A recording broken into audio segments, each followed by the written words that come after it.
guy, did he ask you to go to a hockey game? Like, I would like to know how many people he had asked beforehand. Do some detective work. Well, she does the typical scene in a movie where she goes to the bathroom and she's like touching up her lipstick. For some reason, that always happens in movies. I don't know why that's happening if you're not, I don't know, aggressively kissing someone, but I don't wear makeup, so I don't know.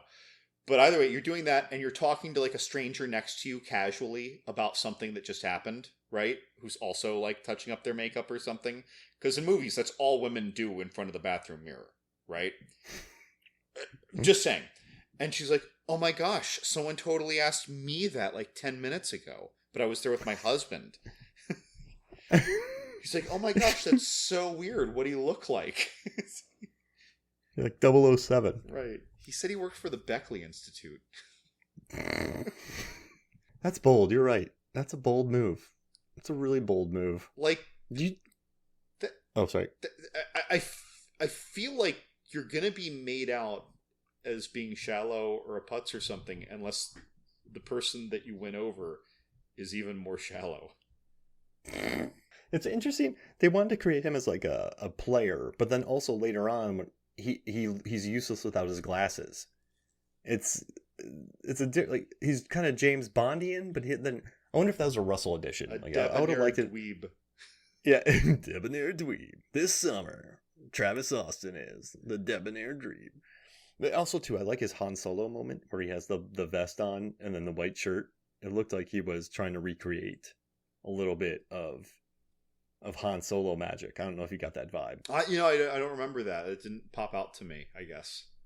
Yeah, I was watching this. I'm like, because I know he tried out for Han Solo. So I just kept thinking, I wonder if this is in here because he wanted to do this. I don't know. That's kind of rough. And he's like thinking back, it's like, yeah, they didn't take me. It's like, what actor did they take? He wasn't an actor. He was some dude like, hammering some planks, some carpenter in the background. Yeah, one of the guys in the back. Yeah, one of the dudes working on one of the dudes building the set. They were like, we need somebody. You got it. Kurt Russell wasn't good enough. He looks rakish. We'll take him. Right. And also too, I love that Morse is there. Like, but no one knows Morse anymore except for Navy pilots. So but still, it's good. It's well explained. I think the script does try to add things in. Yes, the villains are wildly stock, but I do think I don't want to give them points for trying. Remember they say the bomb maker's family was killed in the Gulf War? So that at least they're not just saying that he's a downright evil guy. But I guess you could have just left religion out of it and just said that they were like a terrorist organization who just liked terror. It was the style of the time. Yeah, it was the 90s. But I do like that they would throw in dialogues. But yeah, his family was killed, but now he's a bomb maker. So it's just an interesting... I don't know, I guess overall... It's just a fun experience. You have 3 fish out of water. It's not overly violent, but it still gets by on being very stressful. And I think it does a good job just creating tension out of hanging from wires. It does a good job of creating tension of when he burns those cables, the covering over those cables, I get tense. So I think it does a really good job of just creating tension in non-violent scenarios. And I think I applaud that for that. It's something different. Oh yeah, I think that's part of the magic of having like 3 people who aren't trained operatives in the hero line. I can't think of too many other movies that have 3 fish out of water. Like, because now, like, just picking up that phone when he's like, no, she'll pick it up. I know it. The phone's blinking. Like, we created tension of Halle Berry answering the phone. Yeah, no, you're right. And then also, who's going to come up on her? Somebody is. They could have looked out for a little bit more. Maybe. I don't know. Whatever. Hey, you want to do It was a big plane. They didn't have a lot of guys, though. That is a 747. That thing is... And I love that he lands it. I love that in the beginning he's flying, and at the end he lands it. And I do like the final line where it's like, yeah, they kind of land... They land themselves. That's... I don't know. And then he's going to take her... He's going to go to the Pentagon to get coffee, but who's going to drive her back to our place? Dude, he's going to fly her there. Honestly, movies like this, like, if that was a line, who's going to take me back to my place? It's like, never, or you're at my place forever now. That seems to be the implication at the end of these movies. We're going to be together forever because we just met. And then, like, that's amazing. Right, and then it turns out that, like, she's a vegan and he's a steak fanatic, and it's just not going to work. Oh my gosh, yeah. He likes hockey. I like baseball. Because she was with David Justice at the time, so then they had her say that. That makes me happy. Right. There's so she had to get that. warp. She had to get that baseball line in there, which I still think is funny. But hey, you want to do a plane-based action film draft tough, now? Okay, like, are we just doing like 3? No, 5. 5? I don't even think I'm going to be able to think of 5. Because I feel, yeah, we can do it. There's so many. It'll be fun. I'll let you have first pick. I get first pick? Yeah. For my plane movies? Passenger 57. Whoa. All right, so you didn't take Con Air, so I will not go for that first. You can take it. Can I take Hot Shots? I knew what I was doing. Can I take Hot Shots? You can take Hot Shots, but we're doing... Wait. Action movies. We're doing plane action movies. Plane, not jet, right? You can do jet. You can do jet? Broken Arrow counts. Okay, I feel like we're broadening it really big here. Okay, flying... Because they're pilots. And then they have that plane, which... But we're going more than commercial plane. We're going fighter jets and stuff too. Oh, you want to do commercial plane? I thought you meant commercial plane. That's what I thought you meant. But that's okay. I'm still happy with my pick. Passenger 57 Okay, is a good how about pick. this? That's a great point. Okay, let's... I don't think we could do more than... That's why I thought 3. All right. No, all planes. I'm open for all planes. We can do... Okay, let's do all planes. Integral to the movie, though. The planes have to be integral to the movie. Yes. Not just like one or two scenes. Exactly. Okay, all right. So I got Passenger 57. Who are you picking? Whoa. Would you kill me if I did Die Hard 2? You do it. All right, Die Hard 2. I'm doing Top Gun. Oh, was that 90? 86, I think. Oh, I thought we were doing 90s. Oh, we're just doing 90s? Okay, wait. Back up. Okay.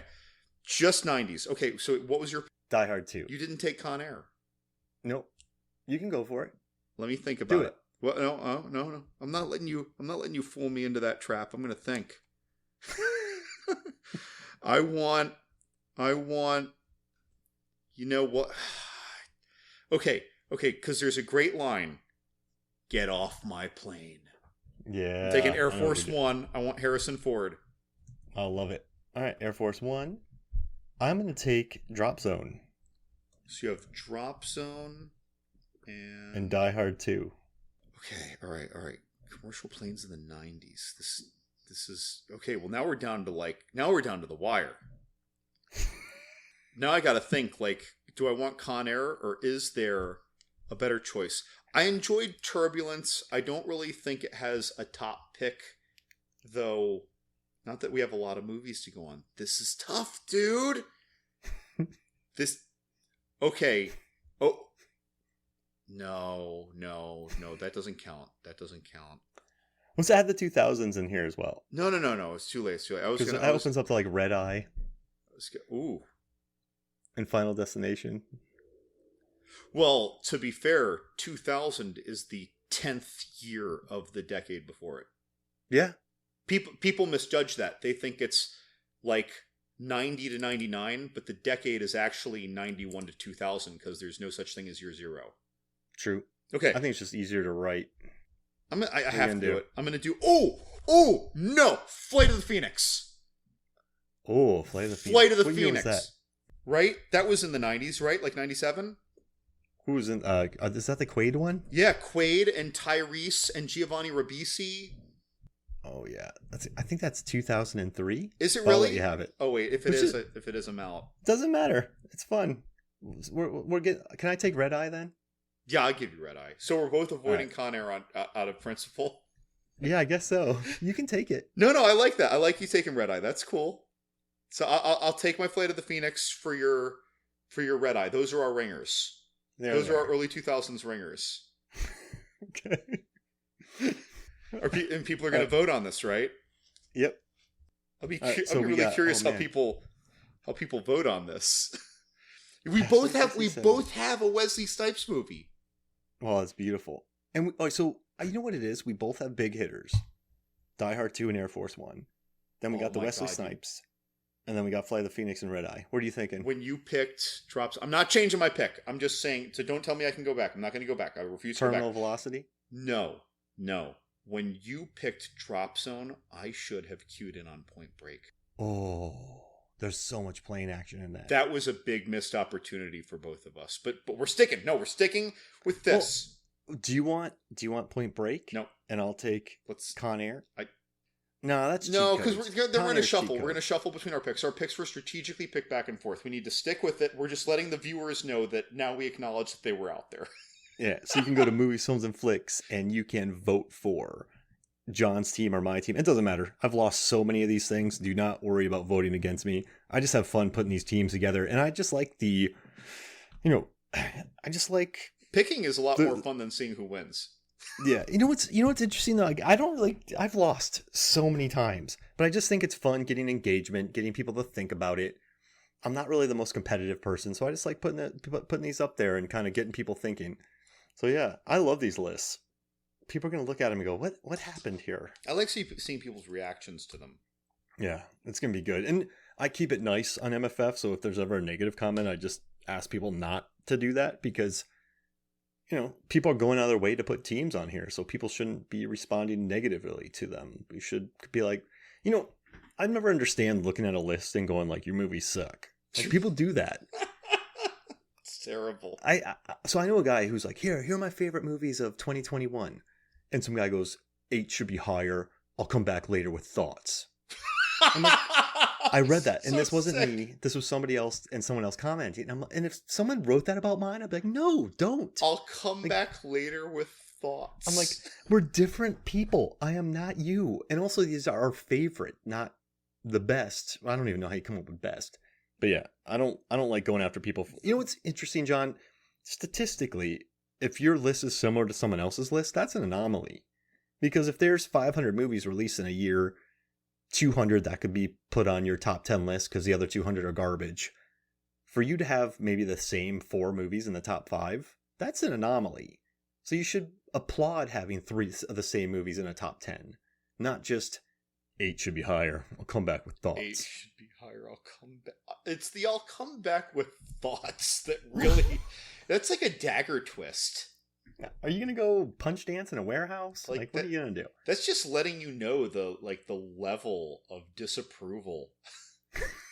Because if you say, oh man, 8 should be higher. If you just said that, even without tone, oh man, 8 should be higher. That's just telling readers that they really love your number 8. And that's one of their high picks. But when you say 8 should be higher, I'll come back later with thoughts. That's like when a professor paints your essay red and you're lucky that you didn't fail the semester. Come see me in the office hours. Right. Oh no. Oh no. That's horrible. You know what I would do? I'd be like, hey, if their 8 was my 3, I'd be like, yes, you put number 8 on there. I was like, that's awesome. I had it number 3. It's so good. Like, I wouldn't. Does that make sense? Right. Well, I mean, it's usually there's a reason, right? It's like, oh my gosh, my number 8 would be like number 1 or 2 because I love The Rock, or Dwayne Johnson, The Rock, or Nicolas Cage's The Rock. But whatever the case, like, oh my god, I love that for this reason. That would have been my number 1. Mm-hmm. Yeah, just a nice, thought out list. Someone saw my list and they're like, Spider-Man No Way Home is better than all those movies. I'm like, oh, so you watched all 10 of my top 10? And they're like, I didn't see any of them. Okay, that's stupid. If someone did that. No, it really happened. And they're like, yeah, but they're like, it's pretentious. I'm like, I have Malignant at number 2. Like, this isn't Barb and Star is number 1 and Malignant's number 2. This is not pretentious. Isn't it pretentious to say that you know which one is the best if you haven't seen all of them? Yeah. It's comments like those that just, it does make it tough, but I enjoyed, so what I try to be really nice. I'm like, oh, so you watched the other 10. That's cool. Like, I'm glad you watched them. No, I haven't seen them. I just know. Oh, John. Well, hey, thank you for joining me, John. And where can people find you? Oh, if they just type John's Horror Corner, they're going to find me all over the place. They're going to find me on Movies, Films, and Flicks. And they're going to find me on Twitter. They're going to find me on Instagram. And they're going to find you right behind you, because he's everywhere. People who knew about you, the telemarketer, not telemarketer, the desk. Oh my god, I don't even remember who I was calling. It was like I was calling my credit card company or like my electric company